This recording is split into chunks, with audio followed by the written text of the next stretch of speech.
Mi invitado tiene una maestría de un seminario bautista, doctorado de un seminario metodista. Y lo creerías, tú fuiste a un lindo seminario bautista y hubo un orador invitado. Y él hablaba y te gustó lo que dijo y de pronto comenzó a hablar sobre demonios. ¿Por qué te inquietó eso? Bueno, en realidad ya había terminado la clase, terminó y solo hablaba con él, alguien que era un pastor. Y él nos decía sobre su día y él dijo, ¿saben? Hoy ministramos a 3 personas con demonios. Y primero que nada me emocioné porque pensé, ay vaya, porque aquí estamos, esto es del Nuevo Testamento y pensaba, haremos algo aquí y voy a aprender algo y luego él dijo, verán, 2 de ellos eran cristianos. Dije, ay no. El primer pensamiento en mi cabeza, yo no creo en esto. Yo no creo en esto ahora. En realidad nunca pensé esto con cuidado. Vamos, en realidad no tenía una teología desarrollada porque nunca cruzó mi mente. Pero tenía ese fuerte pensamiento de que no creía en esto. Ahora descubrí que esos pensamientos no eran míos. Pero en ese tiempo pensé que eran mis pensamientos. Seguro, alguien tiene un pensamiento y piensas que es tuyo. Y no necesariamente viene de ti. Pero continúa. Sí, dije, no creo en esto, pero por lo siguiente, debía salir de ahí. Pensaba, debo salir de este lugar. Me disculpé, ay caray, debo ir a casa. Y en mi carro manejaba hacia la casa y pensaba, ¿cómo pasó esto? ¿Cómo un cristiano tenía un demonio? Yo solo me preguntaba, ¿cómo podía pasar? Y luego el Espíritu Santo invadió mi pensamiento y me habló tan claro, no fue algo audible, pero sí muy cercano. Y él dijo, Rodney, es lo que tú tienes. ¿Alguien quiere oír a Dios? ¿Alguien quiere oír eso? Bueno, vamos, me molesté. Bueno, ni siquiera pensaba en ese momento, solo me molesté. Y dije, no puedes tenerme. Yo no te pertenezco. En el nombre de Jesucristo te ordeno dejarme. Y sentía esa cosa, dejarme. La cosa que no creías, Sí. eso es lo que pasó. Sí, sí, es lo que pensé. Dije, oh no, tuve una experiencia en la que no creo. Pero no le dije a nadie, no le dije a mi esposa y ciertamente no le diría a ese señor. Pues debía pensar esto bien. Fue un gran debate y déjame hacer la pregunta.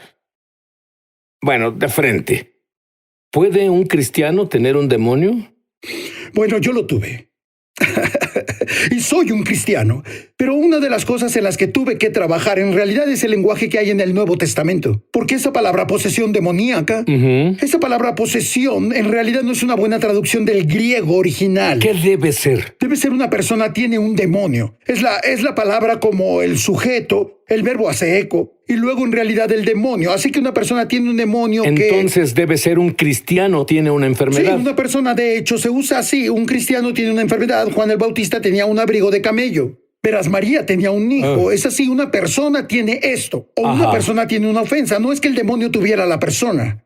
Otra vez en que se usa es un verbo muy general. Daimonizomai. Puede hablar sobre, bueno, tenía al gadareno. O puede hablar sobre, oye, tengo un espíritu que me acosa. Y la palabra opresión probablemente describe mejor que una persona tiene un demonio. Porque un cristiano no puede ser propiedad de un demonio, pero puede ser oprimido por uno.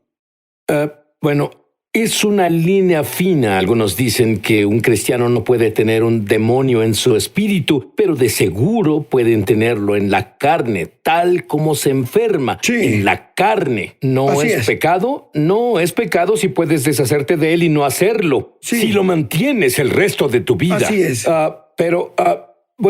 Dime sobre brevemente tu primera liberación. Mi liberación pasó unos meses antes y para entonces me mudé a Washington y era un pastor en una iglesia. Mi esposa hizo una cita para mí para ministrar a una de las jóvenes, ya que pensó tenía un demonio. Para este tiempo mi esposa y yo hablamos sobre esto. Ella la invitó y le pregunté a mi esposa, ¿por qué hiciste eso? Nunca he hecho eso antes, en realidad no sé qué hago. Ella dijo, tú eres su pastor, así que tú debes hacerlo. Y usó ese argumento en mí de ser pastor. Y bueno, tuve que hacerlo. Y ella vino y tuve un poco de instrucción telefónica, pero en realidad no sabía, así que no sabía cómo comenzar esto. Y bueno, es que nunca vi uno. Y pensé, solo leeré una escritura. Ya sabes, tal vez puedo expulsarlos y leí la escritura, pero no funcionó. Entonces dije, bueno, oremos. Y todos inclinamos la cabeza y cerramos los ojos y oramos, lo que... Por cierto, no cierren los ojos cuando ministren en esta área. ¿Por qué? Bueno, porque quieres ver lo que sucede. Bien. ¿Entiendes? Quieres observar a esta cosa. No quieres cerrarle tus ojos a un demonio, ¿entiendes? Pero nadie me dijo las reglas y no las conocía. Así que la hice cerrar sus ojos y yo oraba, y en cuanto terminamos la oración veía para arriba. Mi esposa veía arriba y ella no podía abrir los ojos. Dije, ¿a qué te refieres con que no puedes abrirlos? Ella dijo, no puedo abrir mis ojos. Miré a mi esposa y dije, ¿en qué nos metiste? Y bueno, pensaba... Pero dije, en el nombre de Jesús ordeno a que esos ojos se abran y ¡pum! Se abrieron. Dije, ¡wow! Funcionó. Y luego ella no podía oírme. Estaba sorda. Y luego dije la misma cosa. En el nombre de Jesús. ¿Estaba sorda en lo natural? No, solo Era que los de demonios pronto ella estaban... vio mis labios moverse, pero no podía oír nada. Y luego dije, ordeno que esos oídos se abran y ¡pum! Se abrieron. Sí, sí. Y por las siguientes horas, varias horas, esa fue la peor experiencia de mi vida. Pero bueno, yo no sabía si se fueron porque los expulsamos o los cansamos, pero al final se fueron. Ajá. Pero al final de la noche vi su cara y vi la cara de la libertad. Y dije, Señor, no me gusta el desastre, pero amo esa cara. Y lo haré por eso. ¿Y en esa gloria qué pasó? Pero en esa gloria, ella se liberó. Me dijiste algo más que es muy importante. Al desarrollarse el don en ti de liberar personas, comenzaste, bueno, tengo 1000 personas que se liberaron hoy. Comenzaste a verlos como individuos, no como una corporación Sí. o un trabajo que hacer. Pondré un vendaje, adiós. Dime la diferencia. Cuando comencé a ministrar en esta área, era solo un trabajo. Y no veía a la persona como persona. Tenía un trabajo, voy a expulsar a un demonio y ese era mi trabajo. Incluso te sacrificaría en el altar de mi horario para sacar esa cosa. Y luego el Señor me mostró a las personas como Él las ve. Y hay un corazón de compasión que comenzó a crecer dentro de mí, que en realidad cambié de solo tener un trabajo a ver a la persona como la prioridad. La persona es lo que importa. Y su liberación necesita ser un encuentro de amor con Jesús. Y yo debía cambiar cómo lo hacía, y el Señor lo hizo haciéndome ver a la persona, como Él ve a la persona. ¿Temes a los demonios? Tú has orado por miles Sí. para liberarlos. ¿Temes a los demonios? Verás, lo demoníaco usa la misma estrategia: el miedo, la intimidación y el engaño. Quieren que les temas. En realidad hacen cosas para que les temas. Por ejemplo, si algo se manifiesta, esa cosa solo se manifiesta y te retiras. Y temerás, y las personas entran en acuerdo con eso. Algunas veces ese miedo que la persona siente no es de él.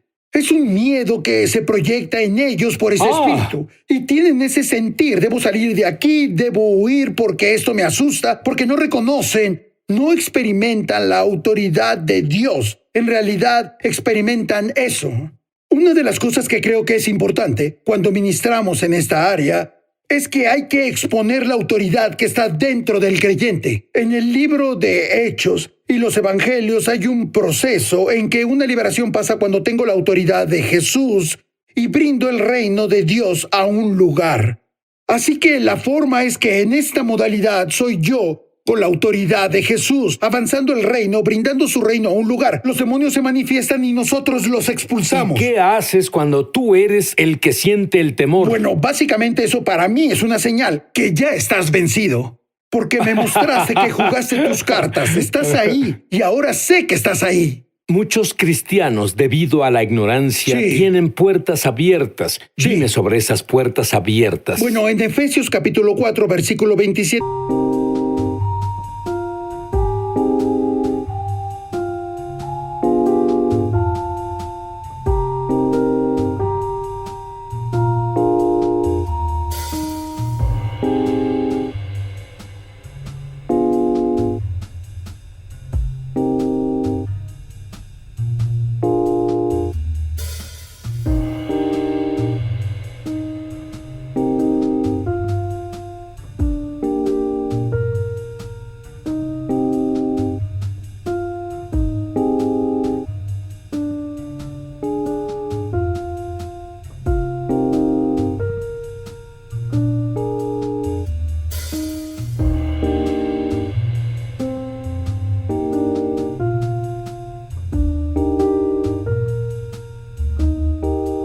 17 dice, no den lugar al diablo, y le hablaba a los creyentes. Esa palabra lugar a veces se traduce como estribo o un hueco. No le abras las puertas al enemigo. Y lo que pasa es que el enemigo busca tecnicismos legales y derechos legales, grietas legales para entrar en la vida de una persona. Y él no puede solo brincar sobre ti cuando quiera, debe tener derecho legal y él lo usará si puede. Incluso aunque no sea un derecho legal, él simplemente irá por ello. Y cuando él entra por lo regular a un punto, no a la persona entera, y no serás como el gadareno. Él se mudará al vecindario, él entra como a una casa. Y si puede entrar en esa casa y establecer algo en esa casa, luego irá por la siguiente casa y a la siguiente casa y la siguiente casa. Lo que pasa conmigo, tenía unos lugares que tenía en la oscuridad, lugares que eran secretos, el lugar del que me avergonzaba, y no llevaba ese punto a la luz. Y abría una grieta a mi vida. Ahora, él no me tenía completamente porque camino con Jesús. Estoy en el equipo de la iglesia. Guío personas a Jesús y todo eso. Así que hago algunas de las cosas que debo hacer. Pero ese lugar oscuro tenía una puerta abierta. Y es ahí donde él sembró caos en mi vida. ¿Qué hay de... Bueno, dame unas áreas específicas que son puertas abiertas? Por ejemplo, pecado habitual. Tienes control al principio, pero luego te controla a ti. Si estás en el ocultismo y en realidad llamas a los demonios, tú te abres para eso. Tal vez es una secta. Tal vez lo que es como si adoraras a otro dios u otros dioses, o tal vez una desviación o perversión de Jesús. ¿Puede ser una exposición involuntaria al mal? Puede ser como... Entonces, como ver televisión o películas con contenido incorrecto. Una madre ministraba a su hijo que básicamente su esposo que no era creyente, años y años atrás llevó la película El Exorcista a casa, no El Exorcista, Poltergeist. Y la vieron con su hijo de 4 años y ella terminó en una administración por eso. Así que él no eligió hacer eso, él solo fue expuesto a ello. ¿Entiendes? ¿Qué hay de cosas como la tabla Ouija y todo eso de leer la mente y magia y todas esas cosas? Eso es ocultismo, porque llamas a un espíritu en vez de al Espíritu Santo y no tienes permiso para hacer eso. Sí, y hay cosas como drogas. Y no hablo de tomar cosas que tu cuerpo necesita como una aspirina o para la presión. No. Es algo que tu cuerpo no necesita. El rencor es una puerta, heridas, cicatrices, traumas. Y bueno, cada vez que estás en un estado débil, el enemigo quiere tomar ventaja de eso. Te diré algo. Voy a arriesgarme. Verás, hago eso de vez en cuando. Rodney va a orar por una liberación grupal al regresar.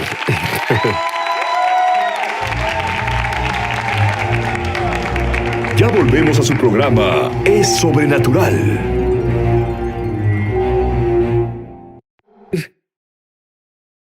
Sí, de vez en cuando. Pero tienes toda esa autoridad, ¿cómo es eso? Bueno, una de las cosas que pasan con algunas personas es que hay un acuerdo donde una mentira que se creen está insertada dentro de ellos que en realidad se manifiesta en su identidad. Por ejemplo, digamos que una persona tiene un espíritu de víctima y está ahí, ellos solo lo ven como una víctima. Así que tienen identidad de víctima ahí. Y hay tanto... Conocí a personas que son sordas y dije, ¿puedo orar para que tu oído se restaure? Sí. Y dicen, no, porque les gusta su comunidad de sordos. Sí, verás, si tengo una mosca y una mosca en esta taza, puedo ya sea sacarla jalándola o puedo poner la taza bajo la llave. Y solo abrir la llave y dejar que la saque. Y algunos demonios podemos expulsarlos solo jalándolos, los expulsamos, los sacamos. Pero hay unos obstinados, están atorados en la identidad de una persona. A esos hay que desplazarlos. Debemos brindar verdad, debemos brindar vida, para entrar y mostrar luz en las áreas de su corazón y comenzar a exponer todas esas mentiras insertadas y llevarlos a un punto de verdad. Y en realidad la verdad desplaza la oscuridad cuando hacemos eso. Dame un ejemplo de una mentira que las personas aceptan. Bueno, es como si no tengo el poder, no tengo la autoridad, soy un perdedor. O no puedo ser sanado. Dicen, mentira. Otras personas pueden sanar, pero yo no puedo sanar. Sí, y si acepto esa mentira, entonces básicamente impido Bueno, la sanidad, porque yo acepté algo que no es verdad. Puedo sanar porque Dios dice que puedo sanar. Bueno, esto es lo que pienso. Hay tanta presencia de Dios en el estudio, incluso antes de que mis invitados vengan, pero ahora es más fuerte. Creo que puedes orar por todos Sí. aquí y liberar a muchas personas. ¿Por qué no ves a la cámara y oras como Dios te dirija? Bueno, el primer paso es este. Solo Jesús va a liberarte. Primero que nada, debes tener una relación con Jesús, porque Él es tu libertador. Tal vez aprendiste a simular, pero solo Jesús te liberará. Así que deberás invitar a Jesús a entrar a tu vida para que sea el Señor de tu vida, que perdone tus pecados, y deberás tomar la decisión: hoy seguiré a Jesús por completo. Y si quieres rendir tu vida completamente a Él, quiero que repitas después de mí. Solo di: querido Jesús, Querido Jesús, entra en mi vida. entra en mi vida. Perdona todos mis pecados. Perdona mis pecados. Hoy elijo seguirte. Hoy elijo seguirte. Te hago mi Señor. Te hago mi Señor. Te doy mi corazón, Te doy mi corazón, mi mente, mi mente, mis deseos, mi deseo, mi futuro, mi futuro, todo lo mío. todo lo mío. Ahora te pertenece. Ahora te pertenece. Gracias, Jesús, Gracias, Jesús, por entrar a mi vida. por entrar a mi vida.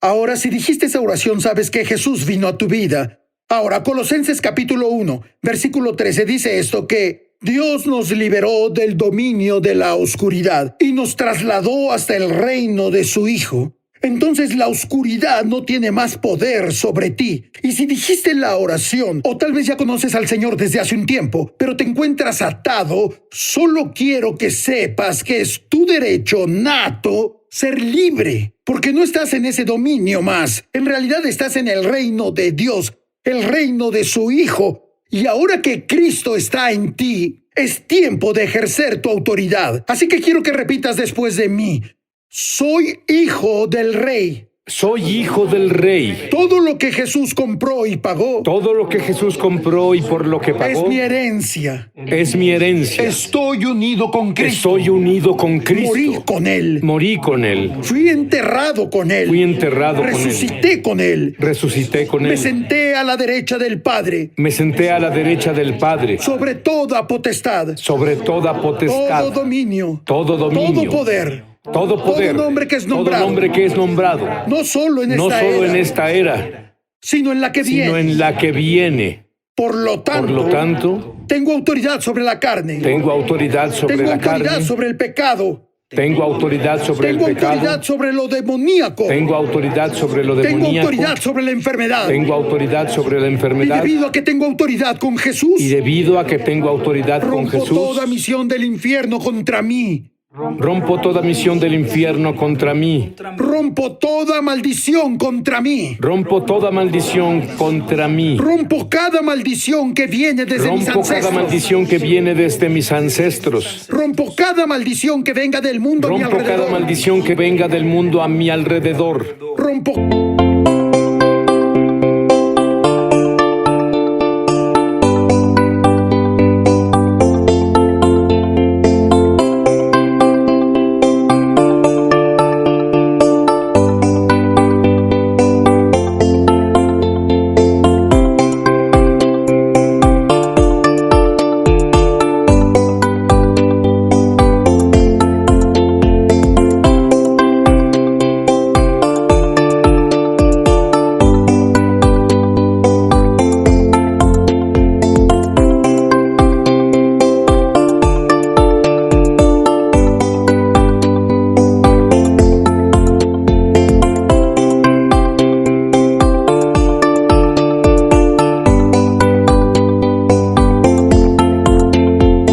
cada maldición que puse sobre mí Rompo mismo. cada maldición que puse sobre mí mismo, Porque las armas de mi milicia porque las armas de mi no milicia son carnales, no son carnales, son divinamente poderosas. son divinamente poderosas, Derriban las barreras de la oscuridad. derriban las barreras de la oscuridad. Todo lo puedo en Cristo.